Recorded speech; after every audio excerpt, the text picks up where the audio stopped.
Filipenses capítulo 4, a partir do 4º versículo,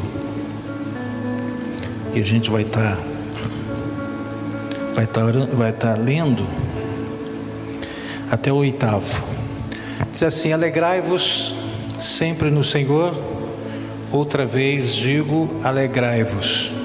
Então, alegria constante. Versículo 5: seja a vossa moderação conhecida de todos os homens, perto está o Senhor.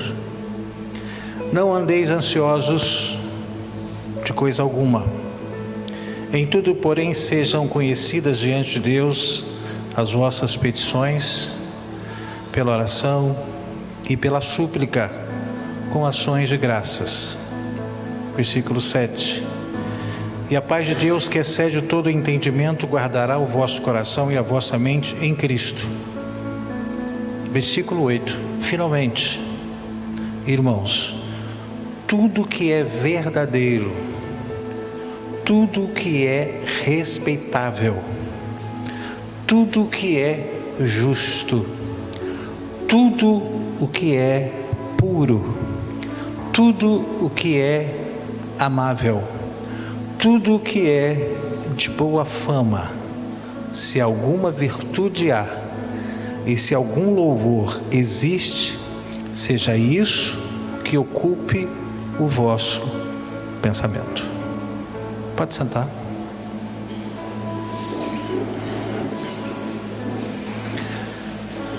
A gente sabe que a gente está vivendo um tempo onde várias expressões têm surgido aí na esfera da psicologia, mas a Bíblia já fala de ansiedade. Ansiedade não é uma coisa nova. Ansiedade desde o início da criação, a ansiedade sempre tem ocupado o coração das pessoas.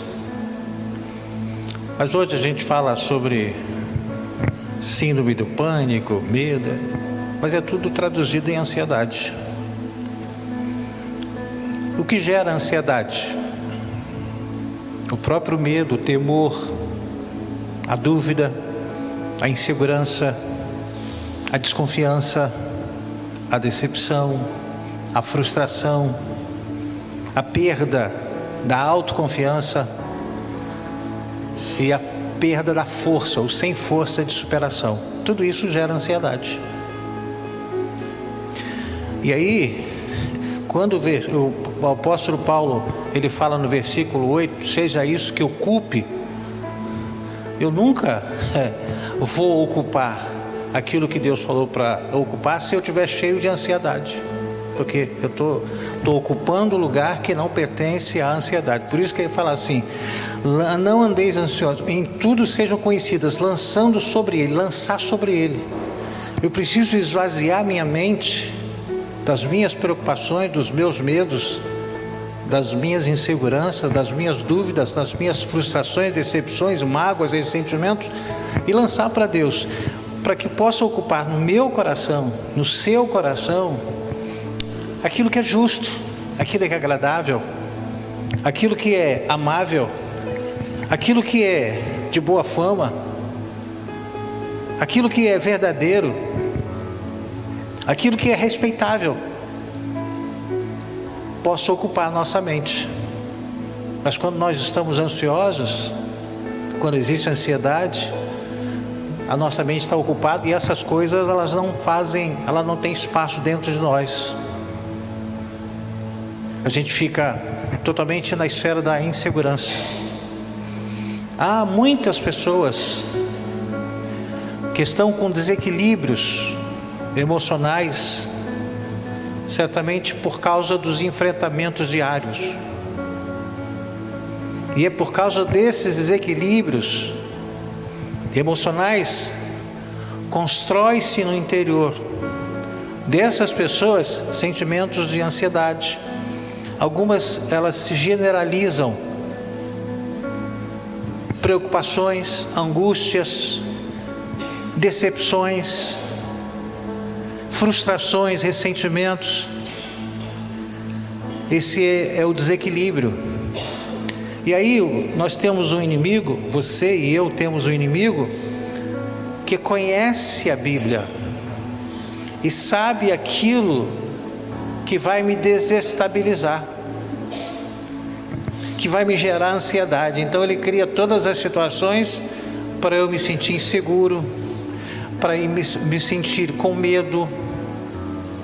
E aí a minha mente vai ficar ocupada com esses desequilíbrios reacionais, comportamentais. E aí as coisas que são perdem sentido e as coisas que não são têm muito sentido.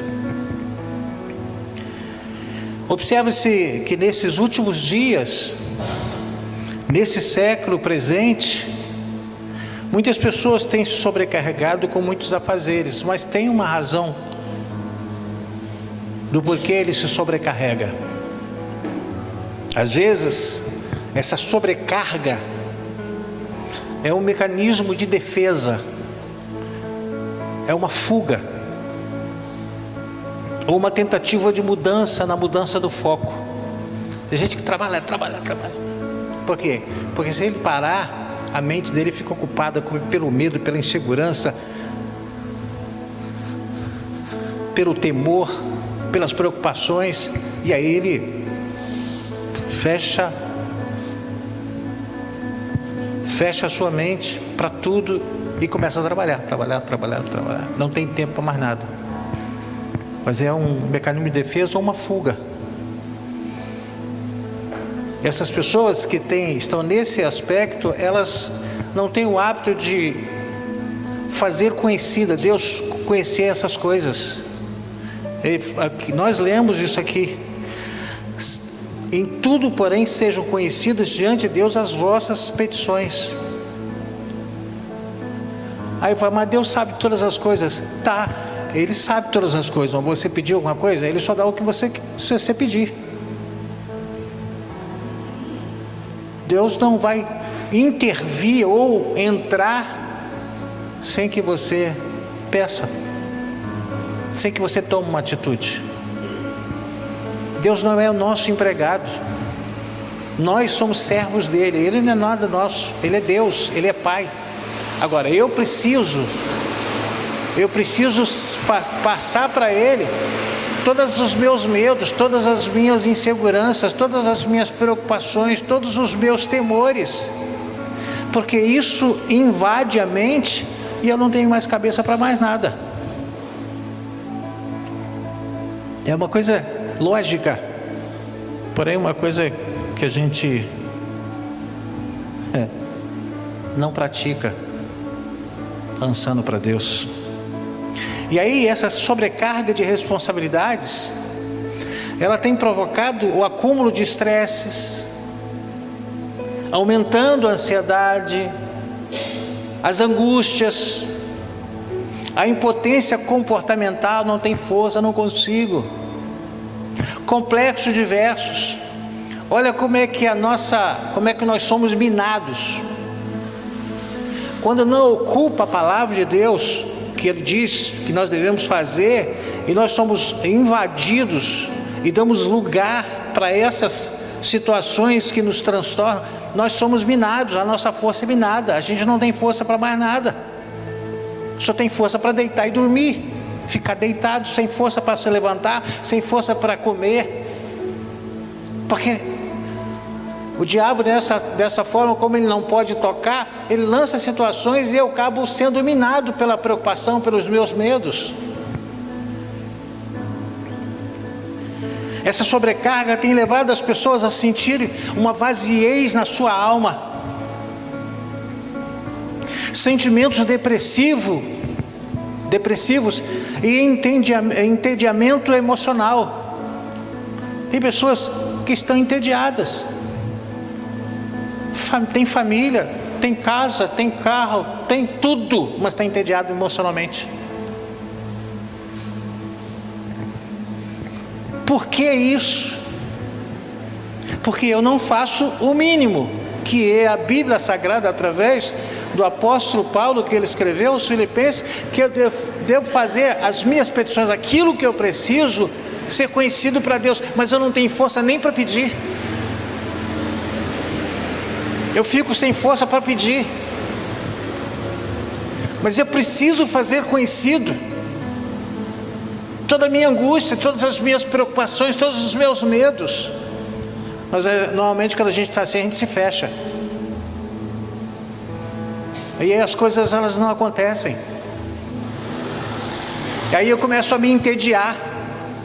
Aí eu começo a buscar os culpados, os responsáveis por aquilo que eu estou passando. Mas o culpado, o responsável é a própria pessoa mesmo. Porque ela não está tendo uma atitude simples, que o apóstolo falou: sejam todas as coisas fazendo conhecer o Senhor, as suas petições, aquilo que você precisa.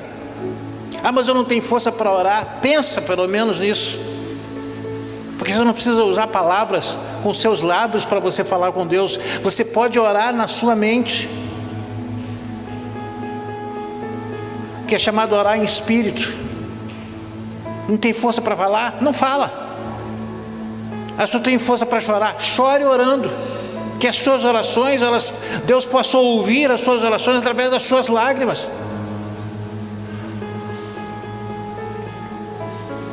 Os valores da vida têm perdido o sentido para muitas pessoas. Quantas pessoas você já deve ter ouvido? Eu ouço muitas. O que eu estou fazendo aqui? Eu tenho tudo, parece que não tem nada. Não tem sentido.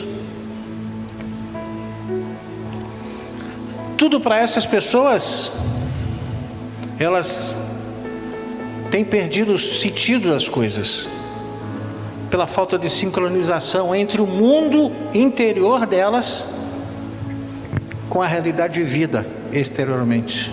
Externamente ele está vivendo uma coisa, interiormente ele está vivendo outra. Ele não se entende. Você já viu aquela pessoa que você fala alguma coisinha, vamos lá, acho que eu não vou não, a pessoa fala assim: mas para que isso? Só falei isso. Mas não é aquilo. Olha o que tem guardado. Ele só explode.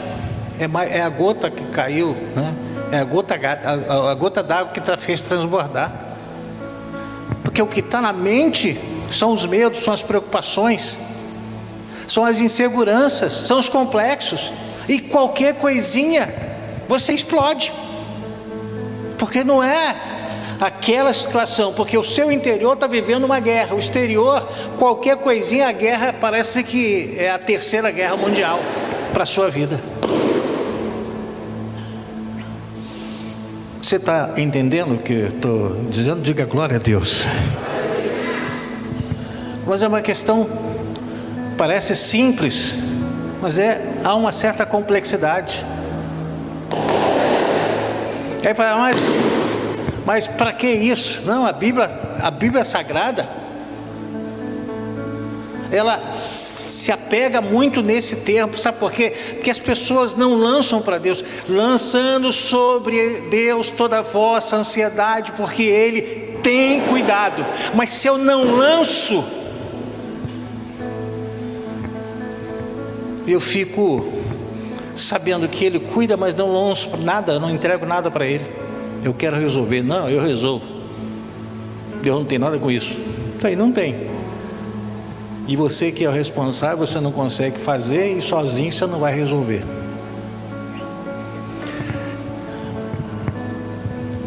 Os valores da vida passam a ficar invertidos. No afã de buscar encontrar o sentido na vida, elas passam a viver um desequilíbrio emocional crescente. Eis aí o alto índice de suicídios. Ah, mas é o espírito que está atuando. Está atuando não, está convencendo. Ele está seduzindo, está influenciando. E não tem esse negócio, fulana porque não é crente. Não, tem muitos pastores se suicidando, missionários se suicidando. Sabe por quê? Porque elas vivem nesse afã do estresse e ansiedade. E o diabo vai falar assim, não, caminha por aí. Aí gera o entediamento emocional. E as pessoas veem que não tem saída e fazem as maiores burradas da vida. Porque ele quer resolver a dor da alma. E aí acaba com tudo.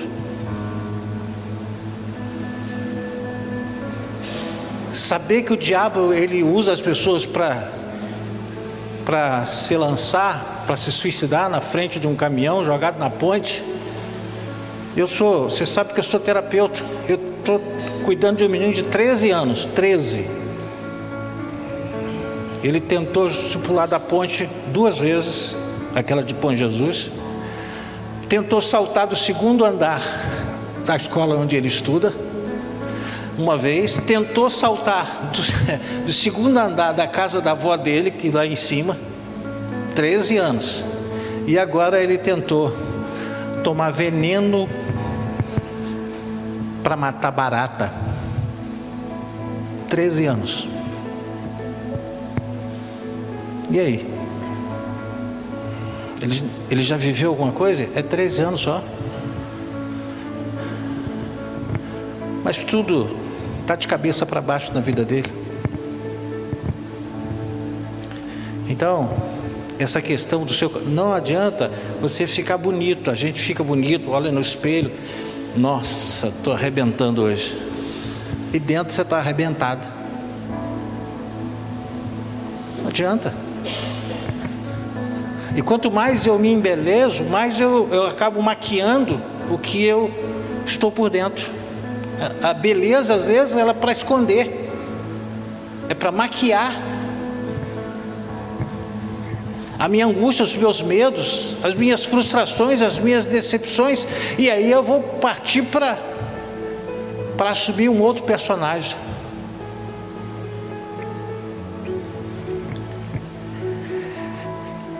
Essas pessoas, sem que percebam, elas passam a viver na contramão da felicidade,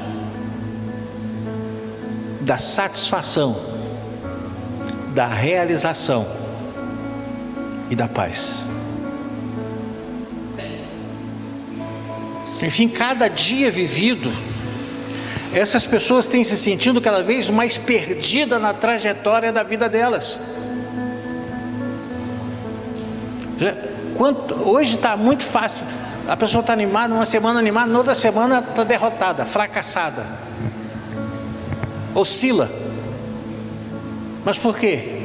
Porque a mente ela está cheia de medo, complexo, cheio de situações que eu não tenho força para administrar. E a Bíblia sabe, o Senhor sabe, por isso que Ele deixou registrado: lança porque você não vai aguentar, lança porque você vai ser sugado, isso vai minar.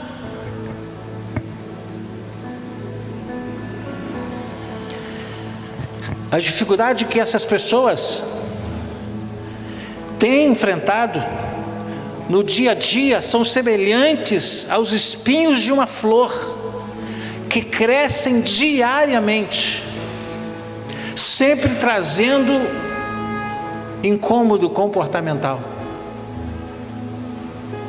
Paulo escreveu a esse mesmo povo de Filipe,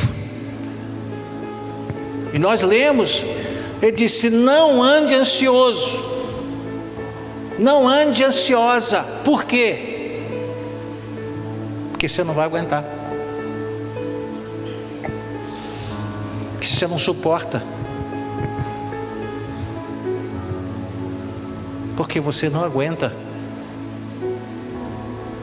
você perde as suas forças, e aí você tem um sentimento de abandono. Deus me abandonou, Deus não me ama. Mas tem lançado para Ele? Você tem se comprometido com Ele, sabendo que Ele cuida? Tanto querer quanto realizar, o efetuar é dele. Mas qual é a vontade dele para mim? Lançar para Ele as minhas ansiedades, os meus medos. Eu preciso fazer isso. Essa é uma posição minha, mas eu não quero fazer. Sabe que quando estamos demasiadamente ansiosos, não conseguimos descansar em Deus. Normalmente quem tem muita ansiedade tem pouco sono, não tem tempo para dormir, o corpo não desliga, a mente não desliga, e ele passa a noite como que passando uma madorna. Qualquer coisinha ele acorda, ele não consegue reparar o sono no corpo, por causa da ansiedade. E se não conseguirmos descansar em Deus, certamente estaremos propensos a ter desequilíbrios mentais, físicos, orgânicos e emocionais.